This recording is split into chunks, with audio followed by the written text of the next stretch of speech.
we had two events. The first of which was a combination community gathering, primal scream, what moment, as well as a let's make sure we're clear on what's happening here and what might happen. And that is where Anjali and one of her colleagues, whose name is escaping me right now, joined us and gave a phenomenal distillation of what was in that document, that awful, awful Alito document.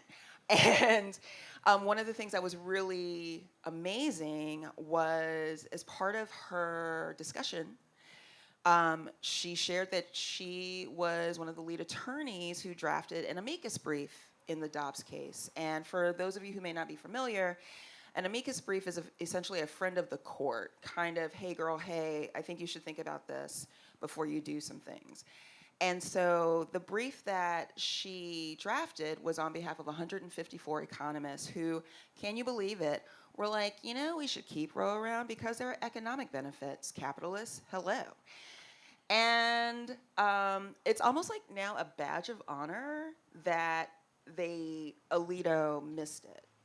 Because he did give a sentence that we can laugh and cry about with really good champagne. But it just speaks to the expertise, the passion, and the knowledge that our guests have tonight. So what we're gonna do, we're obviously gonna talk about Dobbs because whoa. But we're also gonna talk about some of the major issues that came before the court. So really quickly before we dive in, informal survey. Who is here because of the abortion rights case?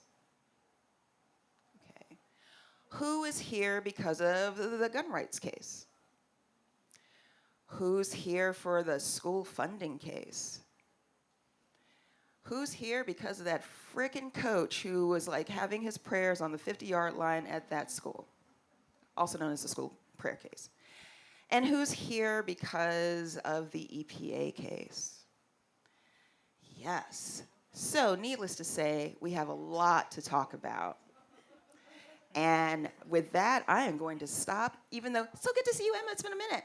Anyway, let us just dive in. Who is going to lead us in a conversation about the one we can't stop talking about? That would be me. All right. Thank you so much, Precious. Thank you, everyone, for coming and being a part of this conversation.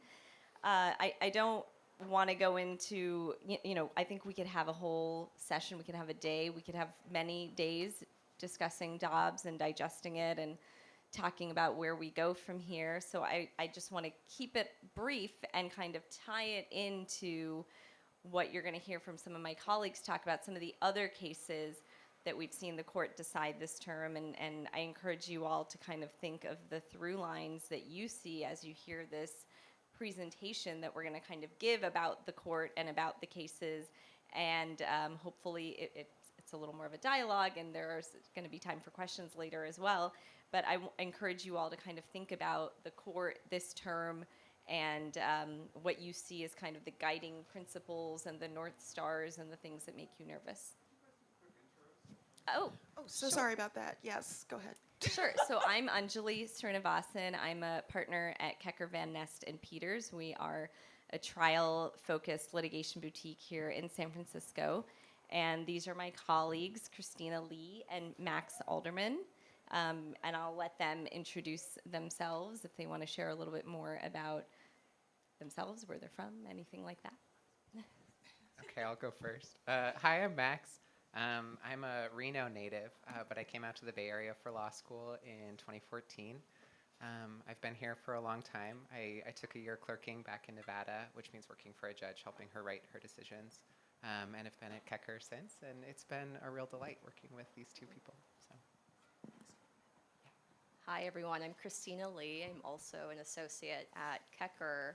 I'm a Bay Area native. I grew up in San Jose, spent some time away for school, and clerked before I started at work. I've been in San Francisco since November of 2018. I'm happy to be here tonight. Great.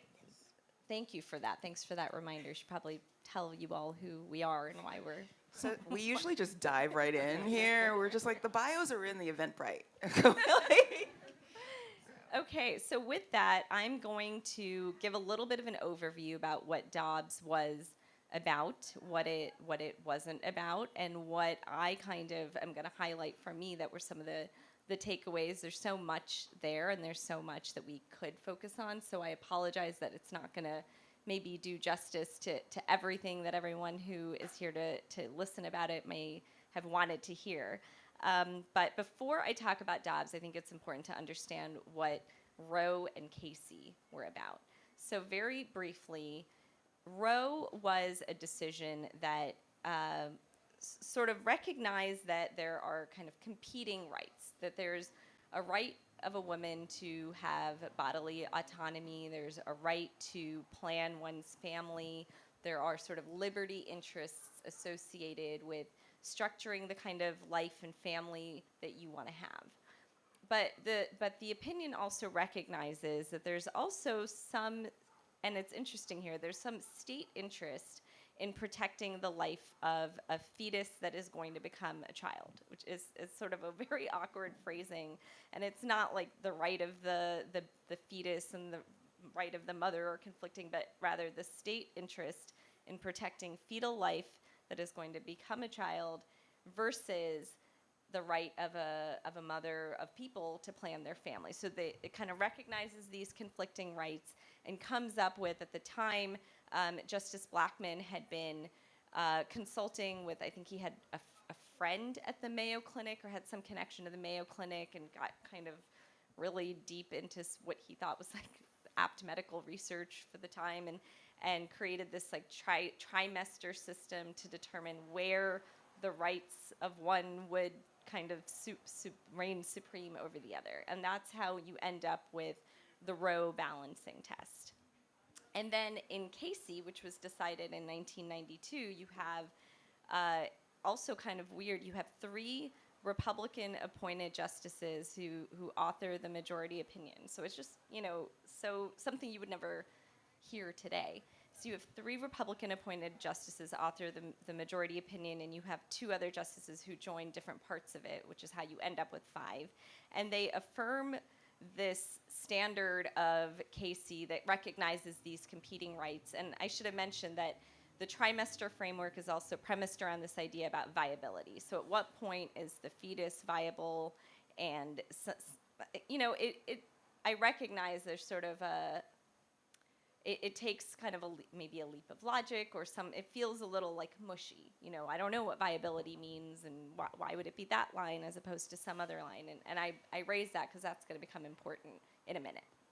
So you get to Casey and these justices say, well, the viability thing does make sense. I don't know about the trimester stuff, but let's just stick with viability. Like, we can see why there's sort of a principled line there. This is the point where the fetus can now actually be a child, and perhaps at that point, those interests reign supreme.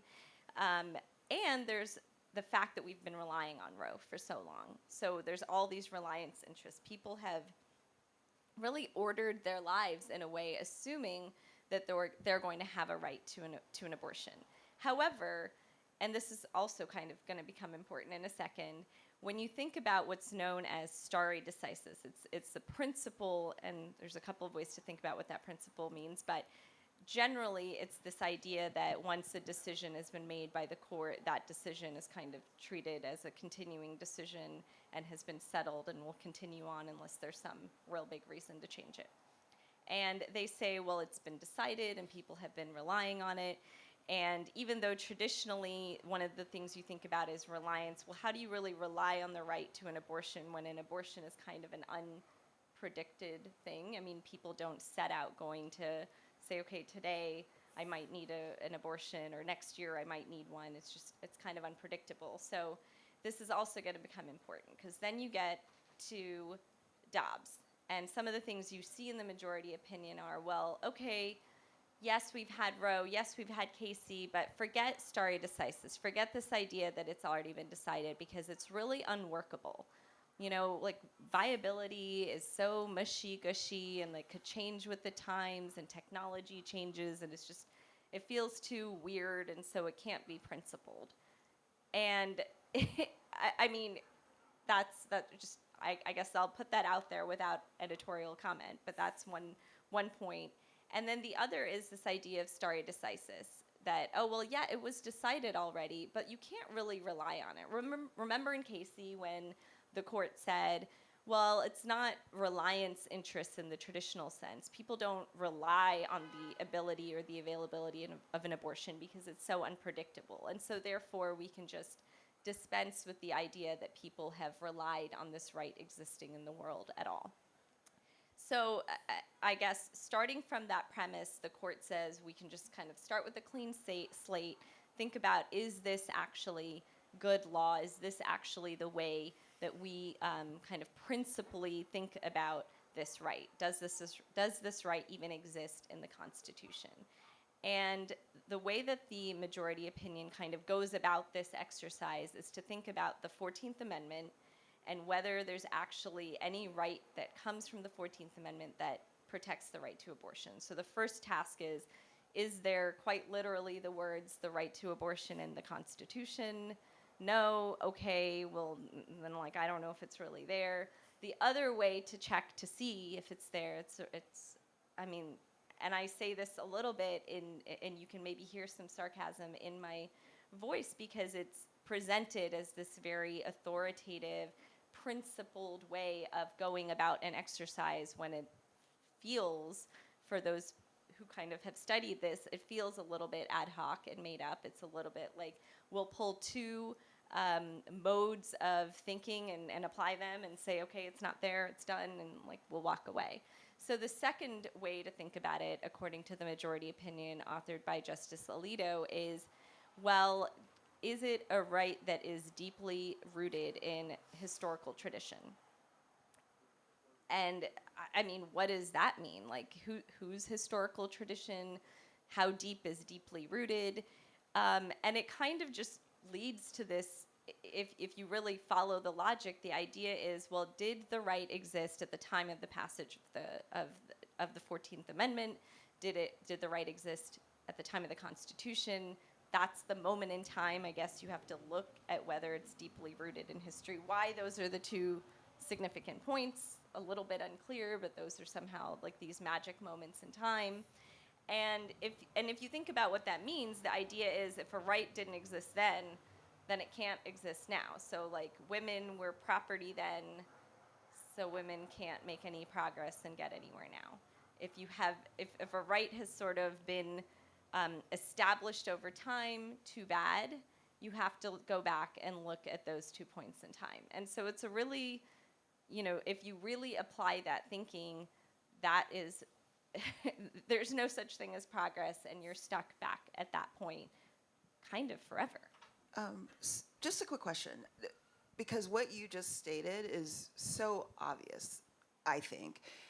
Is that touched upon? Does Alito attempt to head that off at the pass anywhere in the opinion? Yeah, so one thing that Alito says is, well, you might think that this is going to call into question all these other Supreme Court decisions that recognize the right, sort of marriage equality as an example, but don't worry about that. None of that is at issue here because none of those rights involve the right to sort of challenge unborn life.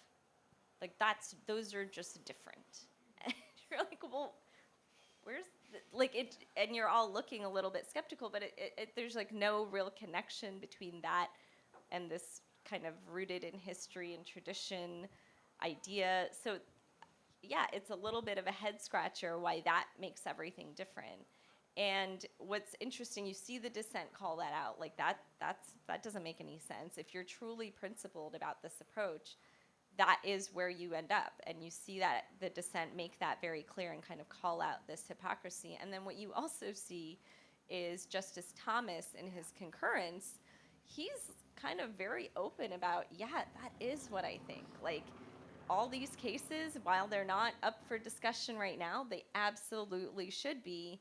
and kind of like come one, come all, I'm waiting. It's like an invitation for legal challenges that address all the rights that are enumerated in those cases. And so I think that the other parts of the opinion that I wanted to talk about, I want to talk about Justice Roberts' concurrence. So Justice Roberts is sort of seen as now our like center justice, which is really weird because I think he's like probably just wildly, rabidly conservative in his personal views, but he is the Chief Justice, and I think really does see it as his role to be a steward of the court. And he actually, his concurrence is this other kind of weird compromise where he does what I think is kind of a classic Justice Roberts thing, because he doesn't want to have these wild swings and shocks. I think he rightly understands that when you do that, the court loses legitimacy. People are like, yeah, well, tomorrow you're going to say this, and then the next day you could say something different. And how do we kind of actually trust any of this and believe in it and have faith in it? And so Justice Roberts wants to take this more measured approach where he says, well, the thing before us is just a case in Mississippi where Mississippi wanted to have a 15-week ban, and why don't we just say, like, that's actually fine, but, like, and we can figure out some line that we could draw, like, that one's okay, and do we really need to get rid of Roe and Casey entirely? Do we really have to say there's no right to abortion? Can't we just say, like, there's some line, we'll figure it out? And he tries to take this middle of the road approach. I don't think anyone buys it. No one joins him. And he kind of, I think it's almost interesting he writes this concurrence, because you'd think by that point you're like, no one is joining me. Maybe I should just like, maybe I should shut up. Maybe I should join one of the other sides. Like maybe I'd be more powerful that way. I don't know. It's interesting. And then the other concurrence I want to talk about is Justice Kavanaugh's concurrence. And he writes this concurrence that he sort of sets this all up as a position of neutrality. So he says, well, really what we're doing is, like, there are some states that want to have, like, all the abortion, like, abortion for everybody, abortion for you, abortion for you. And then there are some states that want no abortions. So aren't we just being neutral by saying we're going to stay out of it and leave it to the states to kind of figure it out? So he stakes this out as, like, a neutral position. I think there are all kinds of problems with that. Like, I don't really see how doing nothing is a position of neutrality, but that's how he paints it. And I think it's like his way of trying to paint himself as the center of the court. And the reason I think that's kind of interesting is because I think whoever is the center of the court is the person who gets a lot of attention, right? Like, that's the person who every side's like, maybe I can bring him over to my side, and it's a lot of importance. And I think it's the way that Justice Kavanaugh is kind of trying to stay relevant. He's like, I know I'm siding with this like 6-3 majority, and like you may not think I'm important, but I still want to be important, so I'm actually neutral. And I think he's just trying to stay relevant and interesting. But I don't know. I'm again probably kind of cynical when it comes to this stuff. And I'm trying to think. There's just so much else I could talk about here, but. Yeah, well, one thing you really teed up nicely for me, I think, is also this question of when a right is so granular that it no longer exists in this kind of text. We decide that you don't have the right to abortion, but in the doctrine itself, that really extends from this more central right of bodily autonomy and privacy and these sort of like what we deemed these penumbral rights that kind of exist in the overlaps of these parts of the amendments. And to say that that's not an essential and rooted part of the American tradition feels specious to me in the first instance, because it very much is. And our sense of sort of self and autonomy is really critical to having any set of rights. And so to gloss over that entirely in the majority was so frustrating. And then to follow it up with this real sense of, well, because it's such an emerging right, that should be, derived back to the states, and the states should be making their determination on this, giving it a like democratic voice, is a really strange kind of reversal, and that feels like a lot of what Kavanaugh is carving out in his concurrence. Yeah, I think that's absolutely right. Like this idea that because I guess he sees that as like a compromise position, and I think the idea that Roe was a compromise because it was a compromise between competing rights, and he's like, no, I'm making the real compromise. I'm saying like some of you get what you want and some of you get what you want, and that's somehow a compromise. But I think you make a really interesting point, Max, about this idea of liberty. And I think we see liberty as a concept discussed in the Constitution, but like what liberties? And I think there are so many things that we'd all identify as liberties that ought to be protected in the Constitution, but they're not like specifically set out. And so thinking about bodily autonomy as a liberty, like absolutely it is. And it's not just freedom from incarceration. Like that is not the only liberty we're talking about, but like other ways your body can be not yours and not within your ability to control. And yeah, there's a lot.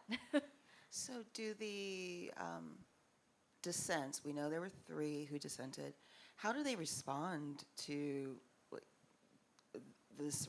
It's so hard to process. But how do they respond to all of these arguments? So the dissent, they write this like fabulous opinion. I mean, it's long, but it's kind of an easy read, actually. Like if you read it, you're like, yeah, like you call them on that. So they kind of slowly dismantle a lot of this argument. So first they go through and talk about this idea of what does it mean to be deeply rooted in historical tradition? And first of all, why would that be the standard? Why do you look at these 2 arbitrary points in time? Whose history are you talking about? And who are the historians telling the story? And are these the trustworthy people that we have to tell the story? I think they make clear that this is going to cause such an upheaval. This is going to really delegitimize the court. And to anyone who thinks otherwise, you're wrong. They talk about the reliance interest. They talk about how women have relied on the existence of the right to abortion for so long. They talk about how it's been great for economic advancement of women. They cite our brief, which I was happy. And you know, I think Precious alluded to this, but what was really frustrating is the dissent, I'm sorry, not the dissent, the majority opinion says, well, we can never know what the impact of abortion is. Like, it's this very, like, both sides cite, I don't even think they use the word evidence, but both sides have arguments about what the effect has been. And it's like, well, one side actually put forth evidence, and the other side had people who said things. And then it's sort of, well, we'll be neutral and we'll just say, like, we don't actually know the impact. And so I think the dissent does a great job of saying, no, we do. We got a bunch of data on this, and, like, here it is, and we actually know what's going to happen if you do this.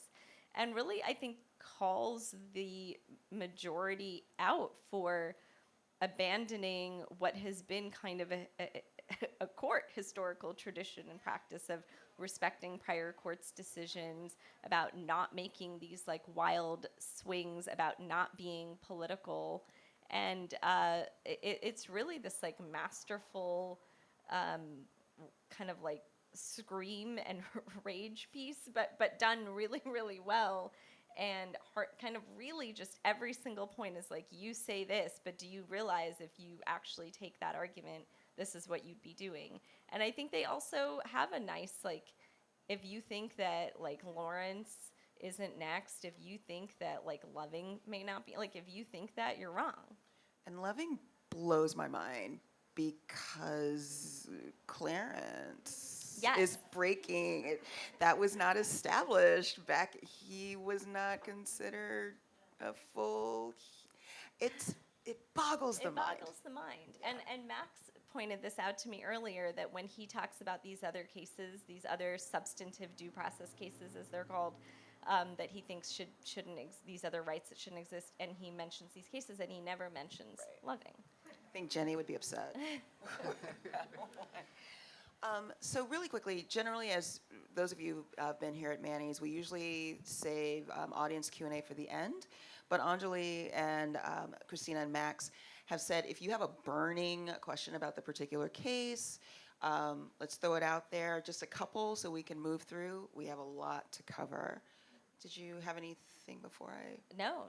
Right? We can Okay. pose some questions. I have a quick question. So I've heard a lot of people say that the point about overturning precedent might not be as strong because Brown v. Board overturned Plessing, and how, because that was overturned, the Supreme Court might have a case in that, like, cases can be overturned in future. Like, what do you Yeah, I mean, I don't think that the idea is that cases should never be overturned. I think that nobody says that. But I think the idea is there's got to be some either like intervening change or something different or um, something that makes us think maybe we got it wrong the last time, like we've now learned some new facts, or we tried it that way and it was just unworkable. And so that's one of the ways that the majority says, well, we tried it and it was unworkable because we kept having all these legal challenges because people kept trying to defy the law. So it's a little bit self-fulfilling. But I don't know, do you guys have some other thoughts about stare decisis? And Yeah, I think the question is really interesting because I think courts often pay lip service to the idea of stare decisis while still making really significant incremental changes. So they'll kind of use the language, kind of say they're following the test, and then make very sweeping changes nonetheless. I think what's really noticeable about the Supreme Court this term is that they have dispensed with trying to pretend that they're actually going to follow precedent. They're very comfortable jettisoning long-standing case law that has been used to decide certain issues, and we'll see that come up in lots of the cases we're talking about today. And so they're kind of dropping the pretense now in a way, and also emboldened to make even bigger moves than before. yeah, and there's just one other really weird logic thing about this. Like, to me, it feels like imagine I am looking in this book and I'm like, okay, but like, is there a right? Is there a right? Is there a right? And then and then for a long time I say no. Like, I can't find it. I don't see it. It's not there. And that's kind of what we've seen in these other cases where they say there's no right to that. And then when it's overturned, there's like, aha, here it is. It was on page 57. Like, I didn't see it before, but it's here now. And what feels weird about this one is like, oh, it's on page 57. We saw that back in 1974, and then in 1992 we checked again, and it was there. And then now we're saying like, no, it's not there. And I realize I'm kind of like maybe simplifying it, but there's just something weird about this idea of there was a right, and now it just like, what happened to it? Like, where did it go? How did it just disappear? Are there any other examples that you all can think of the courts like shrinking our penumbra? I always feel like I mispronounce our penumbra of rights. I mean, not in this way that I can think of, where there's sort of a constitutional right that existed that now is just like gone. I can't think of one, but I will think more about it. Let's get one question here in the front. I have an example. I think they just talked about on the daily. Separate versus the separate. Sorry, I have a mess up. The separate versus equal. They used that to chip away at it, and then they used the same tactic to chip away at Roe by reversing. So this will be like, oh, they say that things have to be separate and equal. Let's chip away at this law. This isn't separate. This isn't equal, and they like slowly chipped away at it until they were able to remove the law. And so they took that same tactic from the civil rights movement to help break down Roe v. Wade by chipping away a certain pieces of it. That's what I think they talked about on my Throughline and the Daily recently. Yeah, I haven't listened to that particular episode, so I'm not exactly sure what was said. But I think if I understand kind of the comment, the idea is that what you have in Plessy is this blessing of the idea of separate but equal. So there was racial segregation, and there was a challenge to that, and the idea was like, well, it's fine to have things be separate as long as they're equal. It's all good, no harm, no foul. And then we get to Brown v. Board in 1954, and there's kind of a revisiting of segregation as a policy. And at that point, the court says, no, like this is not good. And there's a lot of discussion about whether separate but equal even means equal anyway. And then there's a complete like rejection of the idea of segregation. And I think what you have here is a little bit different because it's kind of like the inverse, but the same tactic, the same idea that like things have changed, and that way of doing things isn't really working anymore, and sort of trying to make things seem different enough that we can now get rid of it. But you're right, I kind of do see it as the inverse, sort of a saying. So now in 1954, we say there's a right for people to truly be equal, and that means we need to integrate. And so they recognize this right, and that didn't exist before. And what I feel like we're seeing with Dobbs is there was a right to abortion, but now there isn't one anymore. So everyone, let's take a deep breath because we're just getting started. And Dobbs is huge. So let's turn now to the New York State rifle case, gun rights. Yeah, so this one I think also really draws on a lot of the same themes that came out of Dobbs, but in a much different way. So the Bruin case, to give some background here, dealt with New York's concealed carry permit law, which said that anyone in the state who wanted to have a gun outside of the home had to apply for a license, and in applying had to show good cause to have the gun. And that this was a somewhat discretionary standard in which you need to show a reason why you would be outside your house with a weapon. Not a lot of states had this particular rule. Two men wanted to have concealed carry permits, and so they applied and were rejected, and they sued New York for that, working hand in hand with a rifle and pistol association, who I'm sure was helping to fund much of the litigation. So this went up to the appellate courts, who drew on the decision in Heller, which was a 2008 case in which the Supreme Court affirmed that you have a right to bear arms under the Second Amendment using a textualist approach that said that this is quite rooted in our American history. And in that decision then said, because you have this right, we should sort of do, at least as I read that decision, and not, frankly, how the majority in the Bruin case reads the decision, is that you do a kind of means testing in which you say, is the restriction that we put on this right appropriate? And they said very specifically that there's no world in which the restriction that was placed on gun rights in DC under Heller was appropriate for that particular right. And so whatever kind of means testing you do, whatever analysis you do to say why the law should exist, it isn't going to pass constitutional scrutiny, and they invalidated it. And all of the appellate courts in the country, 10 of them who had decided on this particular issue, used that test to evaluate the New York law. And they said, yes, this law does infringe on a constitutional right to bear arms, but there's a reason that they do so. They do so because it's a good idea. It's, much more dangerous to have weapons. There's no real reason to do so. It cites multiple statistics about why you wouldn't necessarily want people to have these guns in non-concealed carry settings for a variety of very good, legitimate causes. And so they upheld the law. And all of these 10 circuit courts that had similarly evaluated similar licensing regimes also upheld the law. But we get to the Supreme Court, which has a very different view this year.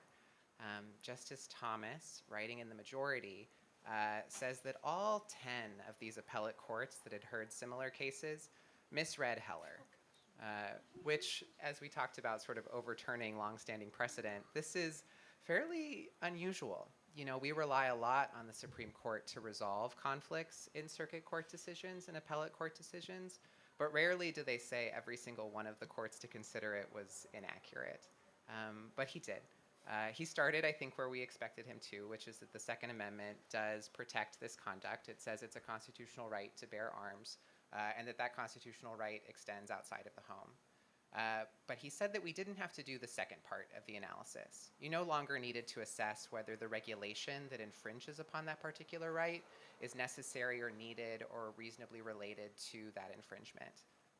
Instead, he said that what you need to do is decide whether the regulation itself is sort of analogous to something in the American tradition of a restriction on that right. You need to point to other laws, preferably at the founding, not post-dating the enactment of the law, and not too far predating the enactment of the law, that show just that, that fun antebellum period that we all really loved. Right in there, is there a restriction on gun ownership that is analogous to what New York wants to do? And then over the next 80 pages of writing, he does a lot of history analysis, which I think many of us are kind of surprised by. I am a lawyer. I am not a historian. most of the people I've worked with are sometimes failed historians, but not historians. We all go to law for different reasons. And Justice Scalia also, I don't believe, is a trained historian. Yet here we are watching this court do a really involved analysis of every single law that they could find over the last 600 years regulating gun ownership, deciding that certain of them are not analogous, others of them are complete outliers, and therefore I don't have to look at them, and a lot of them support the idea that New York is not passing a constitutional law. I think in those terms we can see why this feels a little crazy, and it does for a couple reasons in my mind. The first is it's this real focus on the American tradition. What are these rights that are just like long-held rights? And then what are these regulations that are long-held regulations? And what are these ways of thinking about rights that have extended throughout time? And deciding who creates that discourse, who decides on the narrative of who possesses those rights and how we restrict those rights, is a place of immense privilege and power. And it's one that doesn't necessarily encapsulate the full multiplicity of what history really looks like. And I think that's brought out very, very well in Justice Breyer's dissent, in which, he really explains, I think, a lot of the historical inaccuracies that are portrayed in the majority opinion. And also, as he did when he wrote his dissent in Heller, goes through and says, here's the counter history that explains why New York's regulation is in fact entirely consistent with the American tradition, is entirely consistent with the ways that the founders thought about the Second Amendment, and is consistent with all of the English law that we stole from when we created this amendment in the first place. And by posing these kind of two methodological approaches that use the same tactics and come to entirely distinct conclusions, I think you reveal that there's a lot of sort of problems with using this approach. And to me, kind of the most interesting thing, besides all of that sadness, to come out of this is Justice Barrett's concurrence. It's a very short one, and she mostly focuses on the methodology that Justice Thomas proposes, which is instead of allowing legislatures to do a means test where they decide whether or not this is a reasonably related restriction on the right that's been proposed, in the way that we do with so many of our other constitutional rights, like the First Amendment with free speech, or with our sex discrimination laws, or with laws that are based on race, we instead do this history test. And she asks a lot of good questions, like how do you do this history test? And in essence, she says, well, we'll figure it out later. And that's terrifying. Because if we're now expected to always assess whether or not a restriction on a right is consistent with the American tradition, and we've left so many courts who are frankly pretty overloaded to do a 135-page analysis of every single historical right, I think that we're going to see a lot of failed analyses. And we're going to see a lot of courts embarking on a methodological excursion through history that they're not qualified to do, and that are entirely outside of the traditional wheelhouse of the court. So it's a very strange and kind of frightening methodological turn that I think is fairly unique and is quite new for this particular decision. Were there any, in the Thomas's opinion, were there any gun regulations or restrictions that he said did comport with the American tradition? Yeah, so, I think on the facts, the majority opinion and one of the concurrences actually spends a lot of time asserting that there are 43 states that have restrictions on licensing that do comport with these kind of analogous settings for the ways that we regulate gun rights. And they're what's known as must-issue states, in which you apply for a license to have a gun, and if you meet the criteria to do so, the state must give it to you. And so here, he's really challenging this sort of squishy or discretionary good cause kind of analysis for when you would have the regulation in these other 6 states. And that's, I think, the dividing line that this majority draws. But one of the concurrences does wedge a little knife in that too, and is like, well, excessive wait times or very extravagant fees for applying for a weapon could be unconstitutional. I think opening the door for further chipping away at the gun licensing requirements that we have, even in states that seem to pass constitutional muster in the dicta provided by this majority opinion. Do you all have any thoughts on this? Or? I mean, I think what you can see is this kind of building of the kind of this focus on history that you see across both of these opinions, and this idea that one person is going to go back, not one person or one body is going to go back and determine like what existed at a certain point 300 years ago in some instances, or identify, first of all, what the critical period is. And you can just imagine how this exercise is both kind of insane, but also obviously geared to kind of a certain end result. Like, okay, we'll set the period just right here, like not too far, not too late. We'll be looking at just these kinds of laws, but not those kinds of laws. And it just feels so, I don't know, a very much like a bit of a fool's errand, but designed so that nobody else can do it. Like, nobody else is going to do it. They're going to tell you what it says. And I mean, Justice Scalia even criticized that kind of approach. He talked about it as looking at a crowd, but you're just looking for your friends. And here it's like, yeah, if you get together a bunch of rules in history and you have an ideological perspective to support it, you're always going to be finding the ones that support your case. It's like a weird sort of like twist on the way we think about applying precedent to instead applying history as though history is this like static, stable, and reliable sort of font of information that we never reevaluate, that we never reassess. Yeah.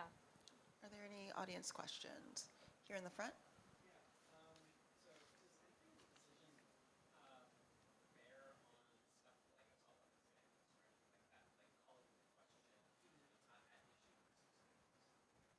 Yeah, that's a great question.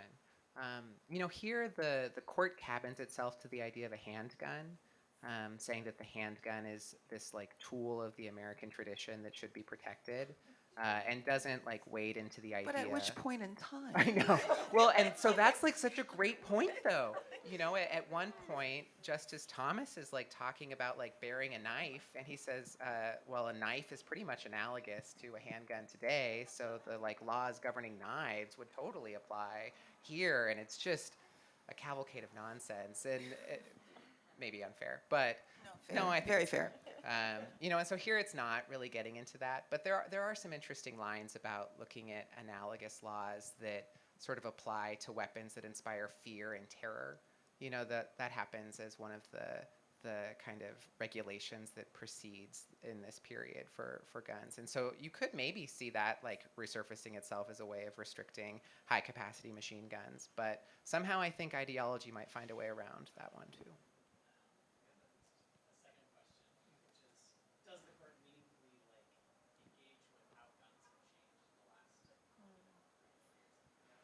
That's not history.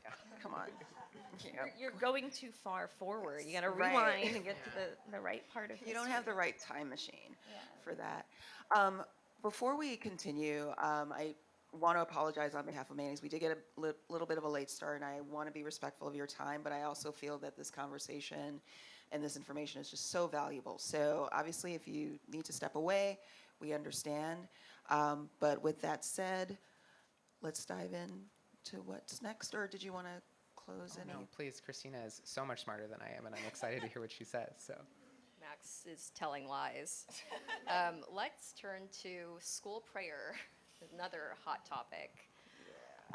So this is the Kennedy versus Bremerton School District case, which is really a weird case that has taken on a whole different life of its own. Our neighbor. Oh. Yeah, we're gonna just close the door. Musical So interlude fired here. up about school prayer. Oh, okay. So this was another one of those 6-3 decisions. It came out the Monday after, or the Monday or Tuesday after Dobbs. So it would have gotten more press coverage, but it didn't because we were all so horrified at what was happening. Justice Gorsuch wrote the majority opinion, and Justice Sotomayor dissented in this one. And so I want to kind of do a little exercise. So we're going to take a look at what the court's formal holding was, and then look at what the narrower factual question was. And the point of raising this is to point out the fact that usually cases, when they're teed up, when someone goes to sue someone in a district court, which is the lowest level court, the trial court, it's usually a very narrow dispute. This football coach lost his job. He's mad about it. He was praying on the 50-yard line. There are lots of facts. Things start to become a little more abstract at the appellate level, but when things get to the Supreme Court, very narrow facts can create very broad law and sometimes very bad law.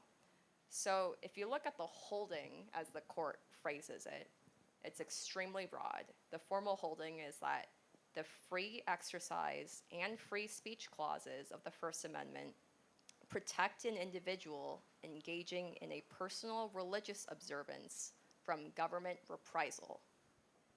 If you look at the facts more narrowly, it's a high school football coach lost his job because he kept praying at the 50-yard line after a game with cameras all around, and he was exercising some constitutionally protected rights under the First Amendment.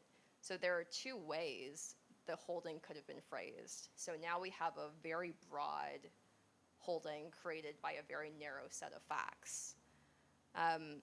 One thing that's really interesting about this case is that it also signifies really a new frontier for religious liberty and church and state. The First Amendment has multiple clauses. It's all in one amendment. We have free speech, we have free exercise, we also have the Establishment Clause. Traditionally, these were rights that were considered ones that you could balance, right? And in this case, as well as in the school funding case, you see free speech and free exercise directly in opposition to an Establishment Clause concern. So Kennedy argued that he was exercising his free speech and free exercise rights. And the school said, well, no, if we had let you keep praying at the 50-yard line after games, that's an Establishment Clause problem. We would be promoting religion impermissibly. And so the school district won in the district court, it won in the Ninth Circuit, but that argument lost out in the Supreme Court. And so what's very interesting is that these rights that have traditionally been balanced for a long time, it's become more and more zero-sum. And we see, it's kind of like what Anjali was saying earlier, there are certain liberties. What liberties are we talking about, right? Liberty to be free from coercion, from state-sponsored religion, that's one that seems to be weighed less than the right to exercise certain religious rights. What's interesting, too, about this is that the court has again turned to history in evaluating whether there is an Fucking Establishment history. Clause violation. And, it's funny, like, football, was that there during the Constitution? I don't know. Like, public schools, not really a thing. But somehow, when you look at the facts more broadly, the court has actually all but thrown out this old test that we use to look at whether there's an Establishment Clause. Like, this is bar exam stuff that we all learned before we became lawyers. It was a test called the Lemon Test, where you would evaluate competing interests. The court basically said, well, that's really old. We're abandoning That's it. history. Right, that's history, but That's bad we got to history. go The wrong back kind. 200 years. The wrong history. It's just a very interesting mix of, kind of weighing new rights, weighing rights differently than they used to be weighed, and really throwing out a lot of precedent where it's convenient. And I think going back to Dobbs, when we talked about Roe and we talked about these competing interests and trying to strike a balance, and I think it sounds like, in Lemon, there was also an effort to strike a balance and create a test, because recognizing that sometimes, these interests are going to need to win out over those. And it feels like the court is instead like, we're not doing any kind of balancing. We're just going to say, like, you win and you lose. This is a right, that's not a right, and this right wins and that right loses. And it's just, I don't know how this is going to be workable if you don't provide guidance. Like, is it just always free exercise wins over Establishment Clause? Is that the rule? I don't know. Yeah, and one thing I think that's really interesting is if you read, this is actually a very factual case, unlike the Dobbs case or the gun case. There's actually a story involved. There's someone's life, someone's employment was terminated. If you read the majority opinion and you read the dissent, it really seems like you're reading two totally different set of facts. The majority makes it seem like this was really a private, sincere act of religious devotion that should never have been impinged upon. And the dissent points out the fact that there was chaos on the field. The guy knew that the invited local television cameras to show up. This was a highly publicized event. And so when you look at how malleable the facts are and how you can really craft a narrative to create certain outcomes, it's the question that you pose, how is it always just going to be free speech and free exercise? I think there is a way to make that always the outcome, depending on how you shape the story that's going to lead to those results. Does the court, by any chance, because my recollection from law school so many years ago, there's a long line of case law, and for whatever reason I can't recall if it's Seventh-day Adventists or Jehovah's Witnesses. But there's a long line of case law on behalf of members of that community pushing up against a lot of these challenges. Did the court's opinion here speak at all to the implications for their decision for people who are offended? Not the state, not the school district, but are they saying possibly that this coach's right is so supreme that it will impinge on the rights of his neighbors? I have to say I'm not as familiar with that line of case law, but you ask a good question. I think that's aimed at what are the potentially coercive effects, right? The fact that this high school football coach is praying on the 50-yard line, does that somehow coerce the students who may not share the same beliefs or may feel antsy about it? Do they feel compelled to go join him because all of their teammates are, right? Those are kind of the concerns animating the Establishment Clause. And what's interesting is that the court actually reframes this, kind of totally weaponizes the language of tolerance. And it's this amazing quote where the court says, "The Constitution and the best of our traditions counsel mutual respect and tolerance, not censorship and suppression for religious and non-religious views alike." So the court is using the language of tolerance and openness to just dismiss the potential coercive effects of those actions. Yes, Angelina? Two questions. One, what do you think this case, how's this going to affect the future regulation around the First Amendment, given especially the internet and all the hate speech and violence that has been created from free speech online and deregulation? And two, how do we address the legitimacy crisis of a court, given that opinions and facts are now malleable and the court is no longer legitimate, kind of making law no longer legitimate in some people's eyes? Small questions. Small questions. Easy, Little easy. petty force. So I think to your latter question, I think the court is certainly in a crisis of legitimacy right now. I will say, though, I think the facts have always been malleable, even in old opinions, and maybe it's just not been as obvious. And so that's one thing I think as concerned citizens, we ought to really be watching and reading and understanding where the facts are going.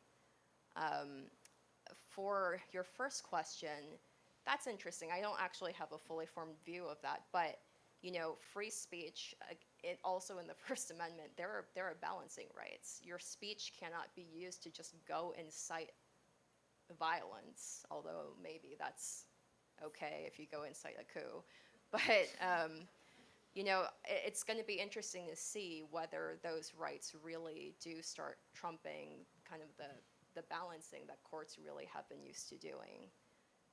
I think the First Amendment is a really expansive, metastatic right amendment, it's eaten up a lot of different parts of law. You see it in the religious space, you see it in Citizens United, corporate speech. It's really such a powerful amendment that the court has really latched onto. Do you all have thoughts on those small questions? Can I ask, what does crisis of legitimacy mean? I mean, both in the public psyche and the legal realm.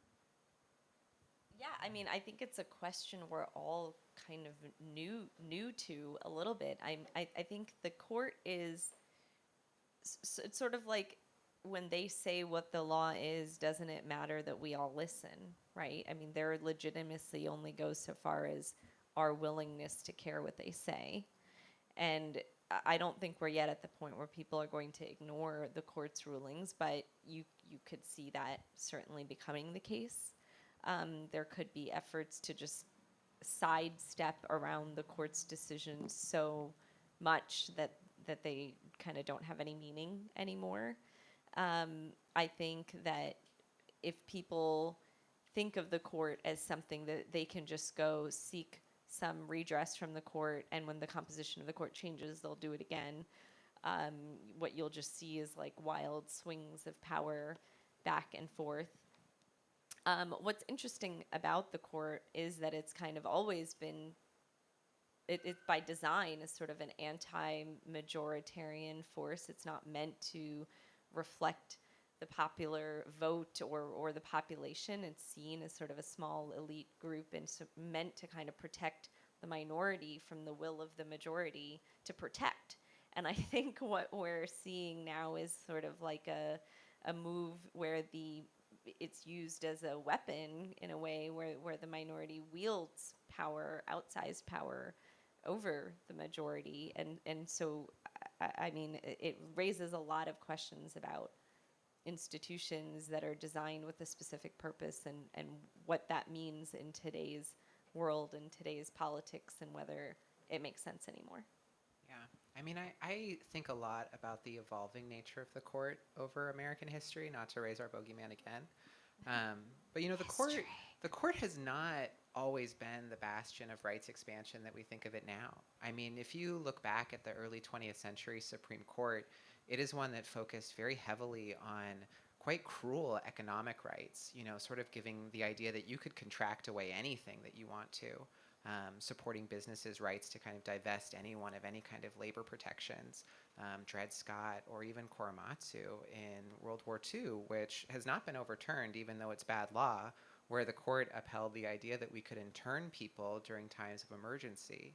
And in those moments where the court was really a very conservative in the negative, in the negative sense, or in the economic sense, we relied quite heavily on the other branches of government to pick up the slack. You know, that's when we saw New Deal legislation occurring. That's when we saw the executive, in fact, threatening to change the composition of the court because of its problematic practices. And so now when you're thrust into a new world where the court is again very conservative and pushing law that seems somewhat unmoored from what we'd hope it would be, you look to those other institutions to see how they're going to check back on that. And I think that's what's inspiring a lot of crisis of confidence for me when we look at a Congress that's really struggled to pass meaningful legislation on a variety of topics that the American populace considers very important, and an executive branch that has shifted wildly in its ideological goals over the last 20 years. It's hard to feel comfort in the idea of those other two branches of government helping out when the court isn't there to kind of ensure that the rule of law is consistent and correct. And I guess I'll kind of one up Max's crisis by adding that I think Double crisis.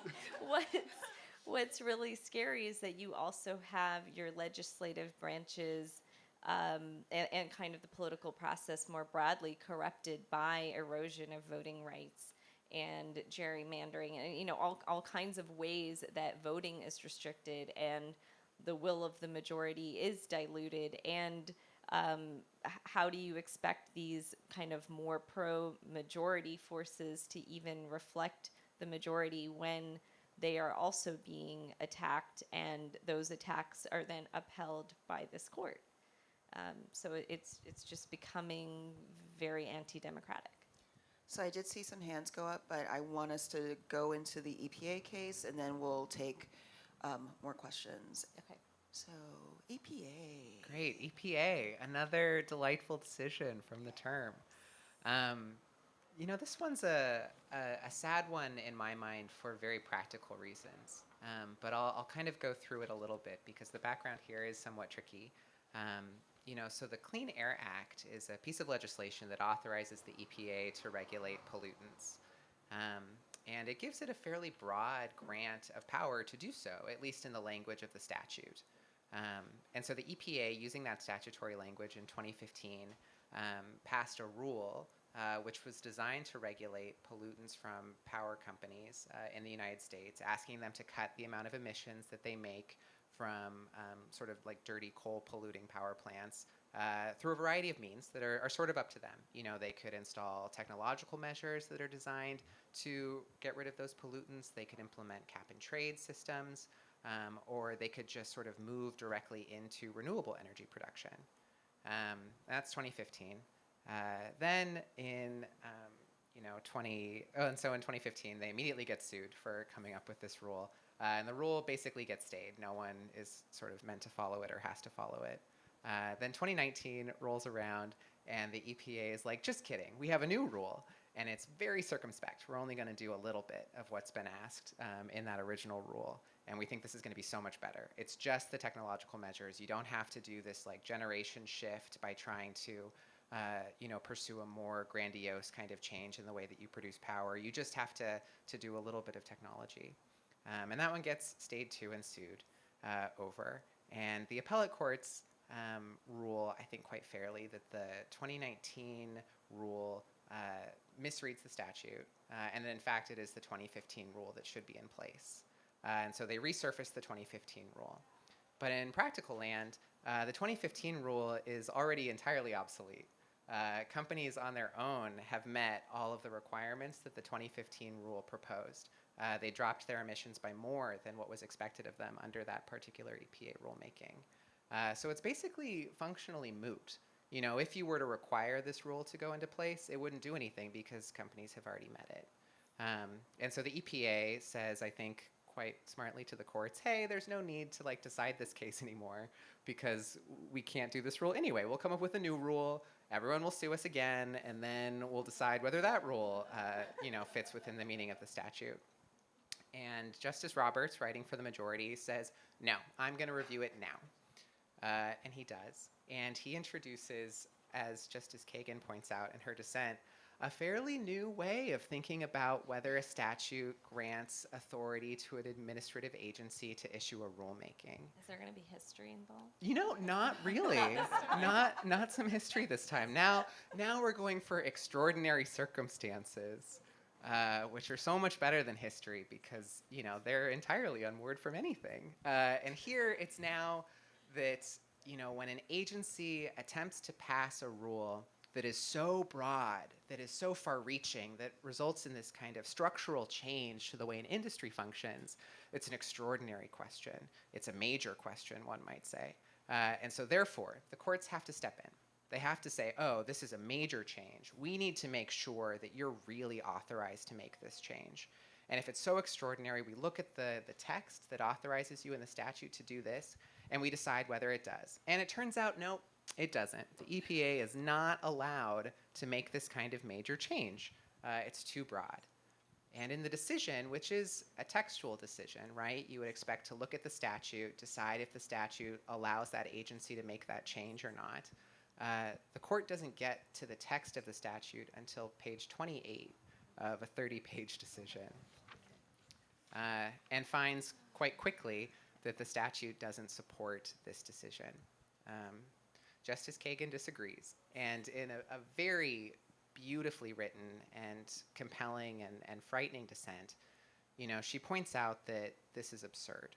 You've now sort of given the courts carte blanche to decide that certain things are extraordinary based off an unknown set of criteria about what constitutes extraordinary, and then they get to move in and decide whether that extraordinary grant of power now justifies what an agency wants to do. And she, I think, very cogently presents how inconsistent this is with the kind of conservative approach to a text, which doesn't say first we start with our ideological opinion and then evaluate the text. It starts with the text. That's what they've said for about 30 years now, interpreting textualist opinions.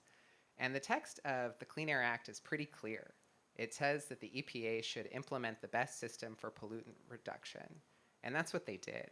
And it's consistent with the statute. It makes sense with what the other provisions of the statute require. It has no limitations on what the EPA is supposed to do here, as opposed to other parts of the Clean Air Act, which do have very explicit limitations.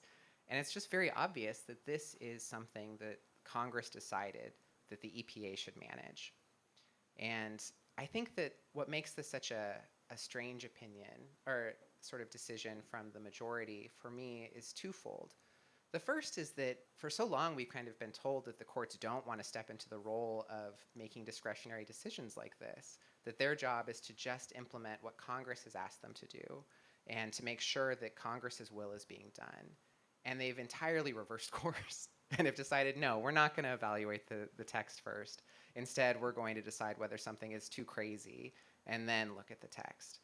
And I think that that really reveals somewhat the hypocrisy of this methodological tool, because starting frankly with Justice Scalia, moving to Justice Thomas, and so many other conservative thinkers, they've said that textualism is so predictable. We'll always start with the text. We'll moor ourselves in what the text is telling us to do, and that's the clearest and easiest thing that everyone can do because everyone can read. You know, question like what reading means for all communities, but that was their position. And to just abandon that, and to abandon it so quickly when there is this clear conservative majority, is a real shocking change. Yeah. Do you want to touch on a couple of the lesser known cases, and then we'll throw it open to all the questions? Yeah, sure. So I have a small list of what I would call sleeper hits, which are cases that actually have had a really significant impact on a lot of people, but have received very little press coverage, in partially because there are so many other big cases that have gotten our attention. One of these is a case called United States versus Vallejo, Modero. Interesting lineup. It was an 8-1 decision with Justice Sotomayor as the lone dissent. And the holding in that case was that the Constitution doesn't require Congress to extend supplemental security income benefits to residents of Puerto Rico. And so you have an assistance program that is fully unavailable to everyone who is a resident of Puerto Rico. Like, that's a case that affects a lot of rights, but we just haven't really heard about. There's another one that I wanted to raise because this one is called Arduin versus Robinson. So now this one is actually interesting because it's not an opinion. It's just an order. It's an unsigned order. It's like 2 sentences long. The 3 liberal justices dissented. Now, the issue was whether the Supreme Court should stay, meaning temporarily stop, the district court's injunction, which would have required the Louisiana state legislature to redraw the state's congressional voting map to create 2 majority-minority districts. So the district court had preliminarily concluded that the maps were gerrymandered and they violated the Voting Rights Act. Now, the court granted Louisiana's request to stay the case, to stay the injunction, which means they don't have to redraw the maps. And conveniently, the court has rescheduled the oral argument in this case to October of this year, so to the next term. What that means is that Louisiana is not going to redraw its, facially violative maps in time for the 2022 elections. Now, I raise this one because the vast majority of cases that get raised for consideration to the Supreme Court do not get heard by the Supreme Court. But every time the Supreme Court decides not to hear something, that's really consequential because that means that's the law of the land for however many states are, within that appellate district. Little orders like this, like whether to stay something that a lower court has issued, that has a lot of consequence. I think we saw this for the first time more in the media recently with the Texas abortion case where the Supreme Court decided not to interfere and the law could continue before the issue got teed up. So these, what we call shadow docket concerns, I think, you know, there are a lot of cases that get a lot of big blockbuster media coverage, but these minor cases, the stuff that we don't see is happening. You know, all these unsigned orders, like, you know, this cert petition is denied, this cert petition is denied, we're not going to hear this case. Like, that actually matters a lot. So, not to give you more things to worry about, but there's a lot of law that's being made that we're not thinking about or hearing about. So we'll turn it to questions. I know, Tara, you had your hand up, so go ahead and kick us off. Then Noam, Thomas, and you with the cute earrings.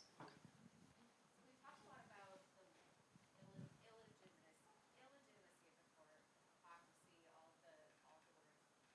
So one of the things that was brought up, not here tonight, but in the media, was the fact that before a lot of these justices were sworn in, they said they were going to uphold Roe. They had no reason to essentially overturn precedent, right? And it was under oath that they, you know, testified before Congress. Now there's a lot of folks saying, you know, they're not going to be prosecuted for essentially lying under oath. But, you know, what does that process look like, and are there consequences for what happened? Could a justice be impeached? I think a justice can be impeached. I wouldn't say, I don't pretend to be an expert on what that would take and what that would look like, but I do want to talk about the coverage of some of the justices' remarks during their confirmation hearings. As I recall it, at least with Justice Kavanaugh, there was a lot of discussion about, well, will you uphold Roe? And I want to say his comments were like, something like, well, you know what I think about precedent, or you know what I think about Starry Decisis, which is like not really answering the question, but kind of answering the question. And I think it's really hard probably to establish that he lied. I mean, this is like a pretty squirrely guy, as we already know. And so I think what we also hear about are people like Susan Collins, who said, well, I spoke with him privately, and there were people in the room who say yes, and we kind of asked him point blank, and he said, yes, I wouldn't overturn Roe, and he lied.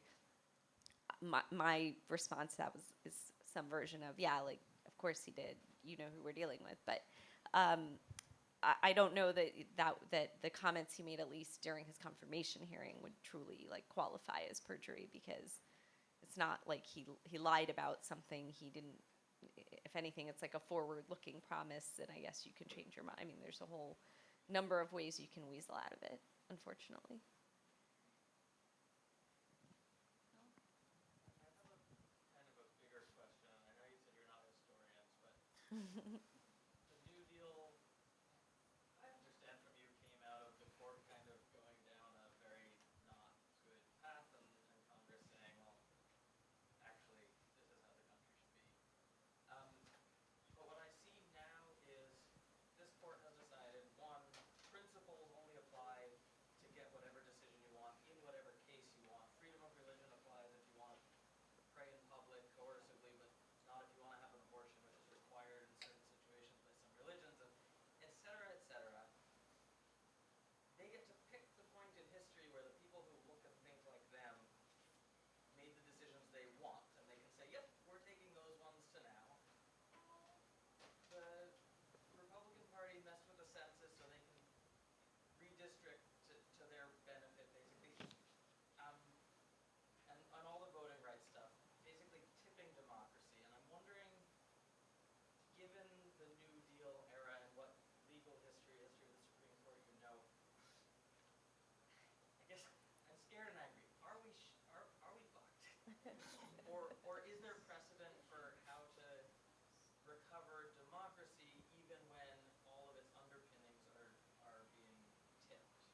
I'll just say one quick thing on that is that during the New Deal, during that time period, is also when we last expanded the court.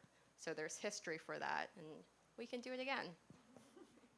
Yeah, I think there are, and you'll probably read about like all the levers that are kind of in play. There's court reform, adding justices to the court to shift that balance. There's talk about getting rid of the filibuster to make Congress just be able to move legislation through much more quickly. I mean, I'm sure there are other ideas, other smart people who have thought about how do we fix democracy. I think it's a really scary, dangerous time. It feels that way to me. I don't know the answer to your question. I think yes, we are kind of fucked, but I'm hoping there's a way out of it. Anybody? Anybody? No. But yeah. You know, I wish I had the silver bullet answer on that one. You know, I do find that the confluence of all of these different forces, especially now in the way that they've been patterned, is quite frightening. You know, the initial things that we would rely on to make change, where it's, you know, a simple matter of like voting and then sending the representative that you think matters to Congress and having them pursue policy that you care about, feels a little bit more attenuated. You know, there is a real sense that many of the decisions that the court has issued are designed to provide a lot more power to people with money as speech, and are upholding a lot of restrictive voting rights that make it so that your vote matters less. And so I do think that we are due for some real institutional change. You know, my personal opinion, I don't know if the court is always the best place for that institutional change. It is a very undemocratic oligarchy of people who are very good at school, but who may not, I think, represent the voices of everyone as they're meant to. And so my desire would, I think, always be for some sort of change in our elected representatives, and some way of making that to be, I think, more reflective of this country and this country's values. So focusing our attention there, I think, is a really productive way of making the kind of legal changes that we want to see. Thomas? Make it good. No pressure. Make it good. Yeah, and in a way, this is related to about fixing our democracy. But so, and since Starry Decisis is being ignored, do you think that slaughterhouse case will be revisited in regards to the 14th? Because even Clarence Thomas referred in McDonald that maybe that should be revisited, and that, you know. So, what do you think about that? Whoa, you like mollywopped him with that one. Like, That's like a deep cut, Supreme Right, Court right, deep cut right there. Um, I, I don't think so. I guess it's like practically speaking, I don't think so because I don't know that there's sort of the right case that would kind of present itself to do that. But I think your question is a really good one. Like, what else is in play, and what else could we kind of see being up on the chopping block, but kind of for better or worse, you know? And what are things that now maybe there's avenues to revisit that we maybe historically never thought about as something that was ever going to change. And so, I mean, and Thomas suggested we revisit it. So. right, no, I hear you, and he's suggested revisiting a lot of things that are now coming to pass. So yeah, I mean, anything's possible. I guess is just not where I would put my money on kind of the right set of facts presenting themselves is really what I'm saying. and it is a little bit after 9, guys. Thank you all so much for hanging in there with us. I'm gonna ask that. Yes, and I apologize to those of you who had your hands up, but it will also be our closing question. So once again, no pressure, make it good. Looking through a scrap of both, you guys mentioned many times the beautifully written dissents. Is there anything productive or any precedent that can be based on those in the future? How can those be constructive for us, or is it just therapy?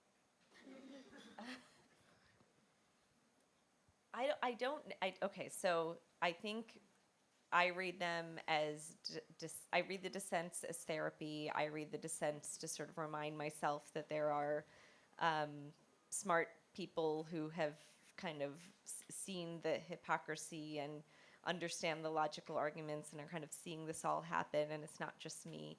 Like I didn't bring it up here with me, but I have like a paper copy, and I'm like, yeah, like you got it. But in terms of hope, so one thing that I am really hopeful about is just in the last week, all the work that folks at a lot of organizations, but I like personally know people at the Center for Reproductive Rights, which is the organization that represented Jackson Women's Health, and I've seen the kind of gears turning there, and have for a little while. Like this is not new for them. They saw this coming, and they have a strategy. And there are already so many cases brought in various states challenging restrictions on abortion based on state constitutional rights and state rights that were recognized in state Supreme Court cases from a long time ago.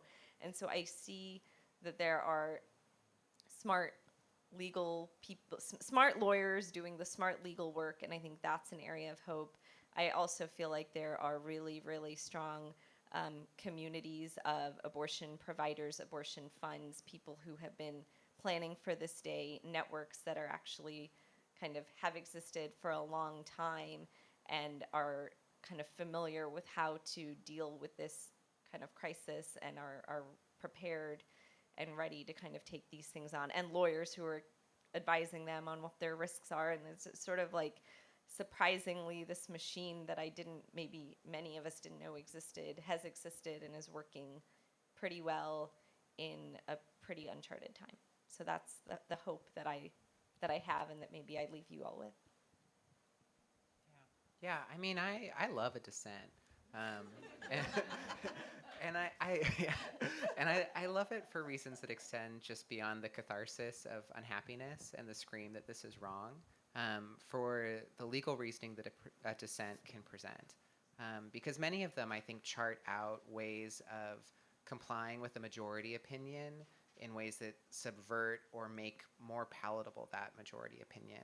You know, so I think about the Bruin decision here and its discussion of Heller, which preceded it. You know, and in Heller, the dissent really set forth this idea that, sure, you may have a constitutional right to bear arms, but that right is not unlimited.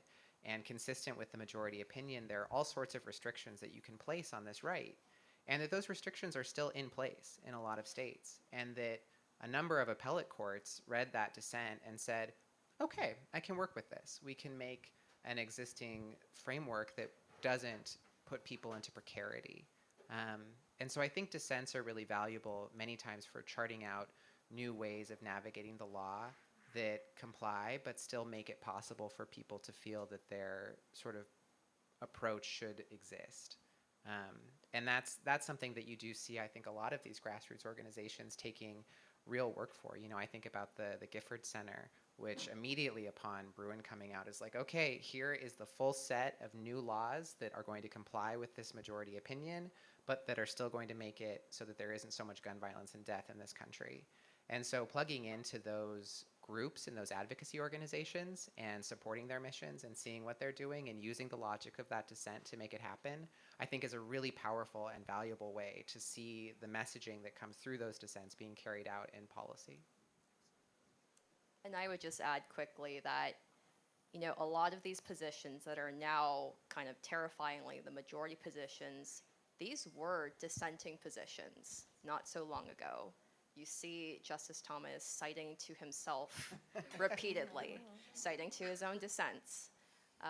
You know, an interesting fact about the Kennedy case, the school prayer case, was that when it was decided by the Ninth Circuit the first time around, there was one lone judge who wrote a dissent. He, I think, maybe got 2 people to vote with him that way. And everyone thought his position is crazy. What he did was he basically laid out the argument that the Supreme Court has adopted, and they took note of that. And so there is hope in the sense that, you know, if the dissents do lay out a way that future legal minds, should the tides change, can really capitalize on. And so let's keep at it and, you know, read those for therapy and hope that they affect some change someday.